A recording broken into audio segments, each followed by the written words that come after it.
नहीं, जो जिस तरह लोग चर्चा कर रहे हैं, कोई ईडी से डर रहा है, कोई सीबीआई से डर रहा है, तो कोई फर्जी मुकदमे की बात करता है। तो ये जितने लोग हैं तो तीसरा मोर्चा क्यों बना रहे हैं भाई? दूसरा मोर्चा बनाओ कि देश के जितने बड़े गुंडे हैं सब ओम प्रकाश को सलूट मारते हैं।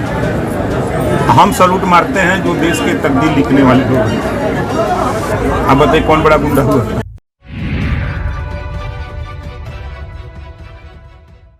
नमस्कार, इन खबर में आपका स्वागत है। पुरानी कहावत है, सूत न कपास जुलाहों में लट्ठम लट्ठ। राजनीति की तासीर ही कुछ ऐसी है कि इसी कहावत को चरितार्थ करती है। विपक्ष एका में लगा हुआ है। जो आम आदमी पार्टी और कांग्रेस एक दूसरे को फूटी आंखों नहीं सुहाते थे, 36 का आंकड़ा वाले थे, वो भी साफ दिख रहे हैं। ममता बनर्जी यू टर्न मार करके विपक्ष के साथ आ चुकी है। उन्होंने खुद ऐलान कर दिया है। लेकिन जितनी पार्टियां उतने पीएम के दावेदार। खुल के कोई नहीं बोल रहा है, लेकिन ममता बनर्जी, अरविंद केजरीवाल, नीतीश कुमार, शरद पवार, राहुल गांधी, केसीआर, जितनी पार्टी उतने नेता, और इधर अखिलेश यादव नीतीश कुमार के लिए मुहिम चला रहे हैं। केसीआर के भी रैली में जाते हैं और नीतीश कुमार के साथ भी गलबहियां किए हुए हैं। तो ओपी राजभर को इस समय देश की राजनीति से कम और अखिलेश से हिसाब बराबर करने की जल्दीबाजी है, और मायावती को भी बीजेपी से कम अखिलेश यादव से ही हिसाब करना है। अभी क्या हुआ कि स्वामी प्रसाद मौर्य जो है, उनके स्कूल के कार्यक्रम में अखिलेश यादव पहुंचे थे। वहां पे नारा लगा, मिले मुलायम काशी राम, हवा में उड़ गए जय श्री राम। उसको लेकर के मायावती ने बहुत तेज रिएक्ट किया। स्वामी प्रसाद मौर्य जो कभी उनकी पार्टी में रहे, उनका नाम नहीं लिया, अखिलेश को सीधे निशाने पे लिया कि इन्हीं लोगों ने बदनाम किया बीएसपी को। ऐसा नारा दिया ही नहीं देख गया था। तो उसमें उन्होंने चारों तरफ से घेरा, और अब ओपी राजभर उतरे हैं मैदान में। अखिलेश यादव के गुब्बारे की उन्हें हवा निकालनी है। तो क्या कहा उन्होंने साफ साफ दलित पीएम का मुद्दा उछाल दिया। सबसे पहले सुनिए, बलिया पहुंचे थे कि वो क्या कह रहे हैं।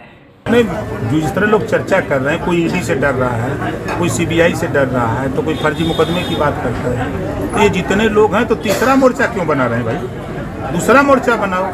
अरे दूसरा बनाना ही तीसरा बनाने लगे, और तीसरा मोर्चा ऐसा बना रहे हो कि जो आपको 10 वोट भी नहीं दिला सकता। तो आप दूसरा मोर्चा बनाओ, दूसरा मोर्चा में सब लोग तय कर लो। ये जितने लोग हैं तो तीसरा मोर्चा क्यों बना रहे हैं भाई? दूसरा मोर्चा बनाओ।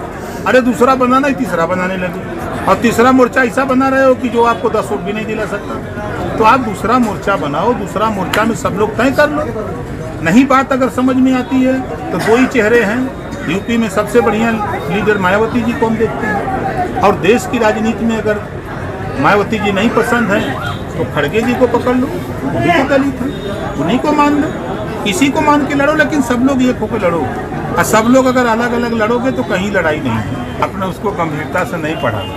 बयान मैंने क्या कहा कि देश के जितने बड़े गुंडे हैं सब ओम प्रकाश को सलूट मारते हैं। हम सलूट मारते हैं जो देश के तकदीर लिखने वाले लोग हैं। अब बताइए कौन बड़ा गुंडा हुआ? इस नाते हम ये बात करें। सुना आपने, उन्होंने कहा कि वैसे तो मायावती जी को बनाया जाना चाहिए, और यदि मायावती के नाम पे तैयार नहीं होते हैं तो फिर कांग्रेस के अध्यक्ष मल्लिकार्जुन खड़गे जो है वो भी तो दलित हैं। अब आपको बताएं कि दलित पीएम बनाने की मुहिम काफी पुरानी है। दलित राष्ट्रपति हो गए, लेकिन पीएम नहीं बने आज तक। जगजीवन राम को लेकर के भी यह मुहिम चली थी, आज तक सफलता नहीं मिली। तो उसी बात को इन्होंने उछाल दिया है, और कहीं ना कहीं उनका परोक्ष रूप से अखिलेश यादव को ही वो घेर रहे हैं। क्योंकि अखिलेश यादव जिस मुहिम में लगे हैं, विपक्षी एकता, नीतीश कुमार, केसीआर, ममता बनर्जी, तो उनमें से कोई भी दलित नहीं है। इधर ये दलित का नारा उछाल रहे हैं, तो इशारा किधर है? सीधे सीधे अखिलेश यादव को घेर रहे हैं और राजनीति को दूसरी तरफ मोड़ने की कोशिश कर रहे हैं। ये सबको पता है कि ओपी राजभर पूर्वांचल और उसके इर्द गिर्द के कुछ सीटों पे प्रभावी हैं, बाकी पूरे यूपी के भी वो नेता नहीं है।